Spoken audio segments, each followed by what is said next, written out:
Welcome to Unknown Kazakhstan. My name is Daniel Glumov and I'm a discovery hunter. Climbing up to the very top in order to plunge to the very bottom.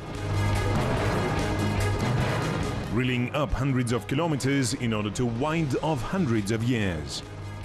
The Unknown KZ crew already has a trace of sensational discoveries behind it, shared by self-sacrificing scientists and desperate travelers. Who will once again expose the riddles and secrets? Stay tuned. Watch in this episode. Where did they mine emeralds in Kazakhstan? How did they shake the whole world? And what consequences did this business bring to their first miner?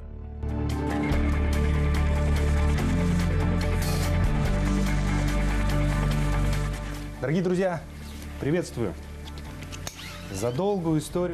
Hello dear friends, during the long history of our program we never chased legends. But this episode of the Unknown Kazakhstan is an exception. We will go on the search of emeralds they had mined in our country. Impossible? By no means. Once I read a story telling that a long time ago a shepherd came to a well-known Bukhara merchant, Ashir Muhammad, who regularly crossed the Kazakhstan steppe with his caravans. The shepherd showed the merchant some green crystals and offered him to take him to the place where he had found them for a small pay. The Bukhara merchant became really interested in what the poor shepherd held in his hand, but he didn't reveal himself with the slightest change in his face. Unwillingly, he gave him some pennies and over time began to mine the emeralds. That was when it all started. Allegedly, Ashir began to deliver gemstones to India and earned a fortune doing that. As they say, once he even presented a finished cut stone to the Empress Catherine II. She was flattered with the gift exactly until the moment when the ring or bracelet with the emerald fell on the floor and scattered into smallest pieces. In a fit of temper, the monarchist ordered to execute the offender. At that time, my interest towards this fantastic story faded away, but unexpectedly for myself, later I had learned that it was real. Indeed, there was and still is an emerald field in Karaganda region, and it is possible to see it with our own eyes. Let's go and check it out. Sergei, Alexei and Alma are our guides across the quarters of the Emerald City. Once upon a time, they all were colleagues at the Altyn Tibet field. Everybody's here and it turns out we have a fully fledged geological expedition. Alma Jumagalieva had worked at this field during the Soviet time and can tell and show us a lot of interesting things. On our way to the mine, in the course of our conversation with Sergei, the tragic story of the Bukhara merchant Ashir has received some more detail. I did hear about this story of Ashir somehow bringing a stone to the imperial courts in St. Petersburg for Catherine the Great, if I'm not mistaken.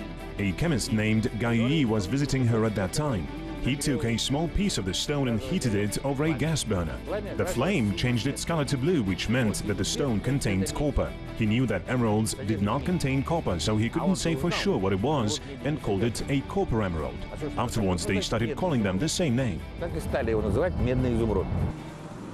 Later, René Just Gaui gave this mineral a different name, dioptase, which literally translates from Greek as seeing through. The popular name for it was Ashirite.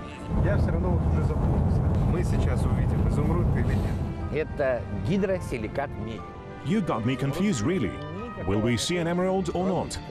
It is copper hydrosilicate and has nothing to do with emeralds whatsoever except for its color. It is fragile, is much softer, has a different structure and composition. They are two totally different things. A remarkable fact is that compared to dioptase, emeralds around the world are like pebbles in the river. Ashirite can be found only in 3 places on our planet. Первое оригинальное и самое такое известное и богатое. The first and original place is the Altyn Tibet mine. The second one is called Kaokafeld and is located in Namibia. And the third one is in Congo. И третье это Конго. Even being such a rarity, dioptase is still cheaper than emerald. How come? Драгоценные камни, ну они The list of traditional gemstones has developed historically. The stones are classified based on certain characteristics like color, transparency, beauty and aesthetic value. Besides that, as a rule, they are very hard. This is important because a hard stone lasts very long and cannot be scratched, only faceted. But Ashurite is soft. They crush easily and are not good for gem cutting. This is why they are of low jewelry value. Ну что, дорогие друзья, мы почти у цели. До месторождения, буквально... Well, dear friends, we're almost there, 20 kilometers, and we will reach the field. Our way passed through the village of Sheshenkara, where I learned about the local librarian who wrote about dioptase and Ashurite. Let's try talking to her. Кстати, поселок Шешен-Кара служил... By the way, the settlement of Sheshenkara served, let's say, as an alternate base for Soviet geologists. The local House of Culture hosted numerous concerts for the enjoyment of scientists. Свои выходные дни. Расскажите о месторождении. Could you tell us about the Altyn Tebe field? Why did you become interested in it? We hold the regional patriotic campaign devoted to you, my native land. This year I took my 4th and 5th year school children there. You should have seen their eyes burning with interest. They were really excited. They were so proud when we told them that such stones can be found nowhere but here. Did your article receive some feedback from the readers? Of course. Even local journalists called and supported me. After the article? Yes. Prior to your article, nobody knew about the place and talked about the stones. Indeed, and not only journalists. Some local residents heard about it for the first time also. So they were really surprised to read the article and said that they didn't have a slightest idea. Our program is called The Unknown Kazakhstan, so it seems we are on the right track here. If even the locals didn't know about the place, then it is truly a mystery.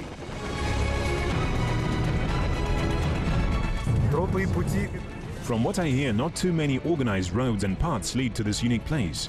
How are we going to find our way there? No, it's okay. A usual steppe dirt road.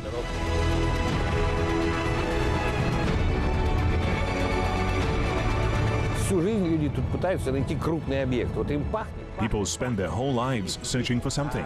They just cannot help it and get on search of something. The Altyn Tebe field and a couple more small copper sites, in fact, represent an integrated copper ore field with dioptase.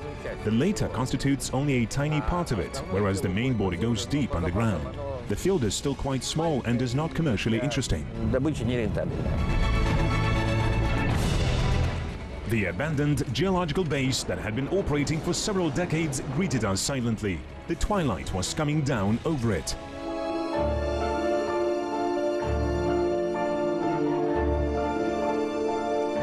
Ну что ж, время было к нам. The time was ruthless towards us, but we finally made it to Altynka, as the geologists used to call it affectionately. The old infrastructure from the Soviet time is still here, the mud huts, dwelling huts, some central building. Looking a little bit behind the general scene, you can see the walls of the actual pits, where they used to mine this fine green mineral. Прекрасный зеленый минерал.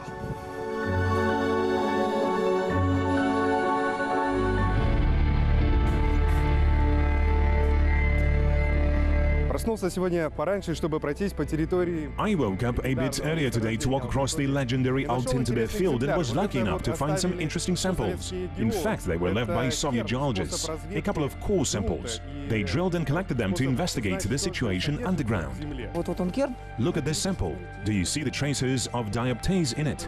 Judging by its shape, they would first hammer a pipe into the ground, right? Exactly. A diamond-tipped drill was used to drill the soil, and then they would take the core samples out. И вот он, красавчик. Look at these beautiful samples of Ashurite or dioptase. Although these ones are quite small, today together with you I hope to come across some larger and even more beautiful ones. Off we go to the pit. Пойдемте в карьер. Когда ваша партия здесь стояла, вот этот вот карьер уже был. Карьера? Was this pit already in existence when you used to work here? No, it wasn't. There were a couple of smaller sites called Ashirovsky. Just a couple of small amateur developments when we arrived. Some locals did it, I guess. Какие-то вот любители копали.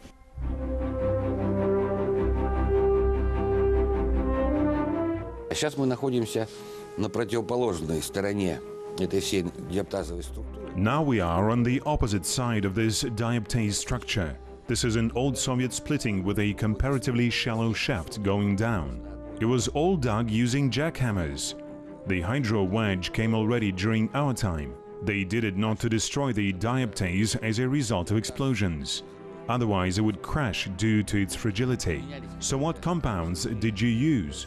Some non-explosive mixtures and compounds based on water and non-hydrated lime with additives. They would drill a couple of shafts and then fill them with the compound. It would harden and expand and thus break the walls quietly and without any explosives. It was called cold explosion. They still use this method to destruct house foundations and in some industries. Разрушение каких-то фундаментов в цехах, там, в промышленности. Following the old underground channel shafts, we arrive in the gallery where they used to mine dioptase. Глядя на них, весь дух передается. Looking at them, you can feel the spirit of this profession. It was a dangerous occupation, wasn't it? Yes, but this is how they used to work on temporary mines. In hope of seeing the legendary pseudo-emerald in its habitat, the whole expedition crew becomes overwhelmed with dioptase fever. Are these openings natural? Yes, all of them. This is where the crystals actually grow. Everything in nature likes free space to grow. Yes, indeed, they need a lot of room to develop. Some fragments are still here. How could such a coddled mineral grow here and even break through the solid rock? This is the so-called breccia, or detrital rock. What is breccia? Breccia is a type of calcareous rock. Look at this wall here. Do you see the fragments cemented together? There is a white stripe going between two blocks.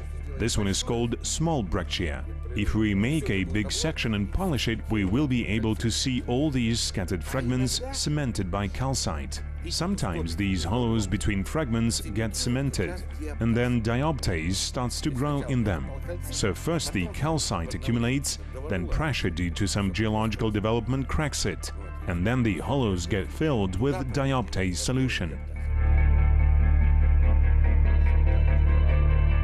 Nobody knows how many millions of years before it had occurred. What we can say for sure is that if they start to mine dioptase here, this exclusive, unique and fascinating stone would immediately disappear. Local residents, together with geologists, support the idea of preserving this unique place and making a museum out of it. If there was a tourist base, maybe a couple of hotels, ordinary people and young geologists would come here to see this beauty, only if they didn't take anything with them, just coming to see and admire like in any other museum. Otherwise, in a short time, there would be nothing left of our pride and wealth.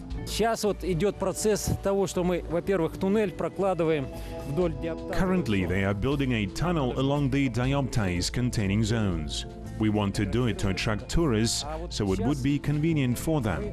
Have a couple of nice places to take pictures, for example. Now we're looking for the confluence point, as the main dioptase body has a downward direction. This is why we are digging this shaft.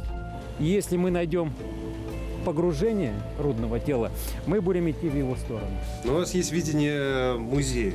Вот на какой глубине все эти туннели могут... What is your vision of the future museum? At what depth can these tunnels be located? Will it look like a network of underground tunnels? Of what area? There is no need to go deeper than 10 meters. How much deeper you could drill in the future? About 25 to 30 meters. This underground section would become the main intrigue. The main pit would still be the main museum zone. It has an interesting and rather rugged relief, not to mention the ancient tunnels. We could organize a couple of representative sites, tunnels and mine faces. Will tourists be able to see the dioptase in its original condition in addition to other minerals exposed on the museum's shelves? This is exactly the idea, to open and expose some dioptase openings so our guests could see the stone in its original state. Гнезда открыть некоторые, прямо в первозданном виде. Next summer, we plan to bring a large group of children, the readers of our library, here to show them the place.